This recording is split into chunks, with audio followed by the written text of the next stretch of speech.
పల్నాడు జిల్లా నర్సరావుపేటలోని కోటప్పకొండ శివరాత్రి శోభ సంతరించుకుంది. లక్షలాది మంది భక్తులు వస్తారు అనే అంచనాతో ఏర్పాట్లు చేస్తున్నారు. మరోవైపు కోటప్పకొండ మహాశివరాత్రి తిరునాళ్లను రాష్ట్ర పండగగా గుర్తించడంతో మరింత ప్రాధాన్యత పెరిగింది.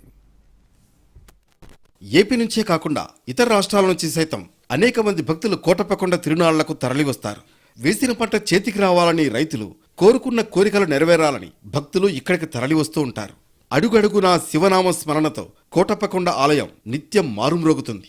పండుగకు ఈ ఏడాది దాదాపు 15 లక్షల మంది భక్తులు వస్తారని అధికారులు అంచనా వేస్తున్నారు.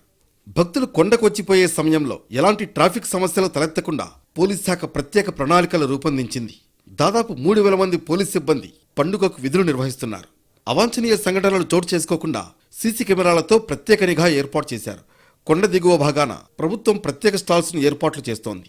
కొండకు వచ్చే భక్తుల రవాణా సౌకర్యం కోసం ఆర్టీసీ అధికారులు ప్రత్యేక బస్సులు ఏర్పాటు చేశారు. మహాశివరాత్రికి ప్రభల ప్రదర్శన అత్యంత వైభవంగా జరుగుతుంది. ప్రభల బండ్లకు కావాల్సిన ఎడ్లపై ప్రజలు అత్యంత శ్రద్ధ చూపుతారు. ప్రభలను రంగురంగుల కాగితాలతో అందంగా అలంకరిస్తారు.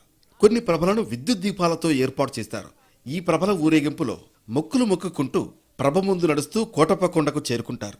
ప్రభ ముందు తప్పెట వాయిద్యాన్ని గమకాలతో వాయిస్తూ ఉంటే వాద్యానికి తగినట్లుగా బండికి కట్టిన ఎద్దులు టీవీగా నడుస్తాయి.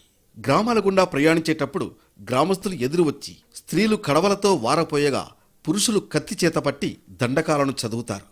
మహాశివరాత్రి పండుగ రోజున త్రికోటేశ్వరునికి ప్రత్యేక అలంకారాలతో అభిషేకాలు, పంచహారతులు, మహానివేదనములతో పూజలు నిర్వహిస్తారని తెలిపారు ఆలయ అర్చకులు.